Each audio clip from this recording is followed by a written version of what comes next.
উত্তর প্রদেশে তিনটে মহিলা দলিত ঘরের মেয়ে, আহারে মন্দিরের চত্বরে গেছে, পিটিয়ে পিটিয়ে মেরে দিয়েছে। খোলো মোবাইল, 1 মাস আগে খোলো। 5 ভাই মন্দিরে গেছে উত্তর প্রদেশে, পিটিয়ে পিটিয়ে মেরে দিয়েছে। যুবক শুনে রেখে দাও, বলা উদ্দেশ্য এটা, তাহলে মন্দিরে পুজো দেবে কে?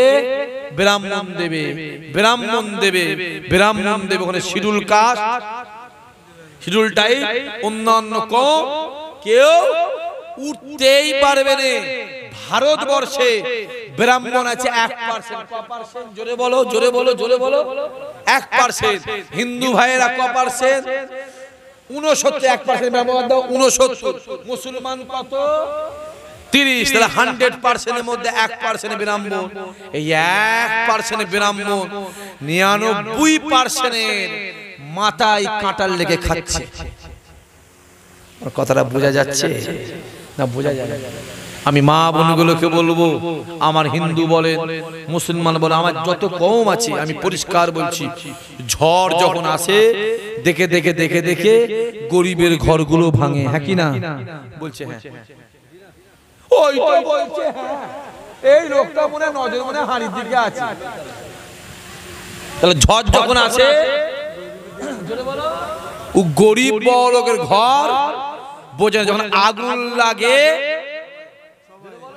কোনটা কাঁঠাল গাছ আর কোনটা শাল গাছ আর কোনটা ধান গাছ, দেখেন আগুনের কাজ পুড়িয়ে দেয়া। যখন বন্যা আসে দেখে দেখে বড় লোকের বাড়িগুলো ডোবে, তাই কি ডোবে?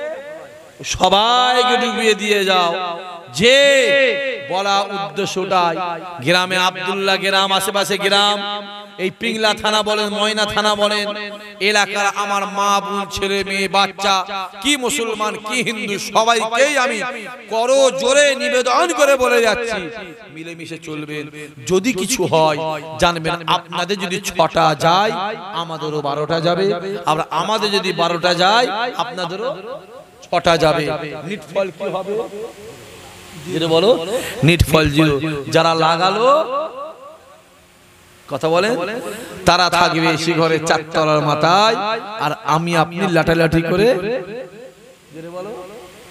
আমার কথা বোঝা যাচ্ছে বাপেরা, আমার মায়েরা, আমার ছেলেগুলো, ভাইগুলো, খুব সাবধান। লাগাবার ধান্দা করছে একদম প্রতাপপুর থেকে ফুলফতে করা নির্দেশ। আমার কথা বোঝা যাচ্ছে? আর একটা জিম্মাদারি রাখতে হবে, এই ওয়াকাফ জানেন তো? ওয়াকাফ খাই না মাকে, যে এই ওয়াকাফ বলে একটা সম্পত্তি মুসলমানদের আছে না নাই?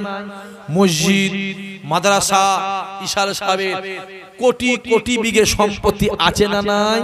ওটা সম্পূর্ণ নিয়ে নিয়েছে। খুব ভালো করে বুঝতে হবে।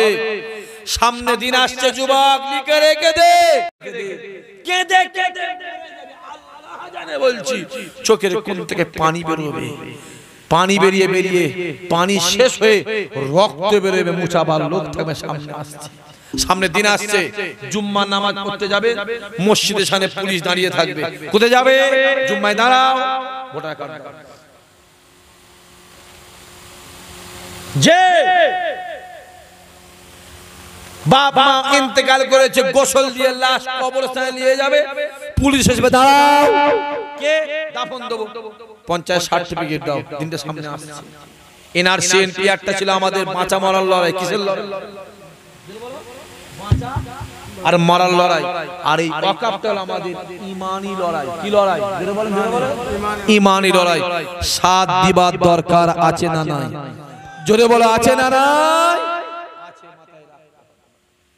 পুরা ভারতবর্ষে চলছে, পশ্চিমালা চলছে, মুসলমান না এক হতে পারে, মুসলমান না এক হতে পারে। আমাদের ব্রিগেডে একটা সভা হওয়ার কথা ছিল, আপনারা জানেন? এই ব্রিগেডে সেটা হয়েছে? হয়নি। আমি খবর নিয়েছি নিজে, আমি নিজে।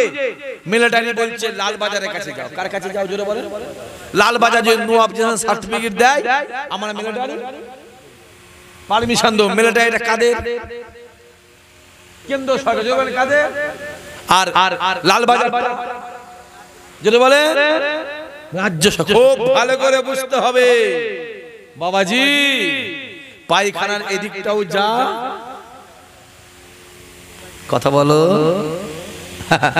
1 টাকা কয়েন, এদিকটা 1 টাকা আর ওদিকটা 4 টাকা, ওদিকটাও 1 টাকা, 100 টাকার নোটের এই দিকটা 100 টাকা, ওদিকটা 2000 টাকা, ওদিকটাও 100 টাকা। অনেক ব্যাপার আছে, কেউ চাইবে না মুসলমান যদি বলো একটা জায়গায় হোক। আমি আপনাদের বলে যাচ্ছি, খবরদার গ্রামে কোনো অশান্তি না হয়। ইমাম সাহেব আছেন, গণ্যমান্য আমার বাপেরা চাচারা আছেন, কমিটি ছেলে আছেন, গ্রামে আরো বুজুর্গ মানুষ আছে, খুব সব প্ল্যান চলছে শুধু আমাদের ক্ষতি করবার জন্য। ফোন করে হাউ হাউ করে কাঁদছে। হ্যাঁ, গুজরাটের সুরার বলে জায়গা আছে, হাউ হাউ করে কাঁদছে। কি হয়েছে ভাইজান? আমার বাপকে তুলে চলে গেছে, 8 দিন খুঁজে পাইনি। আমার ভাইকে নিয়ে গেছে, 4 দিন খুঁজে পাইনি। অনেক ব্যাপার চলছে বাবাজি, শুধু লাগাবার ধান্দা করছি। খবরদার, আল্লাহ আমাদের হেফাজত করেন। আমি যে জায়গায় ছিলাম আমি সেই জায়গায় যাবো। তাহলে আমার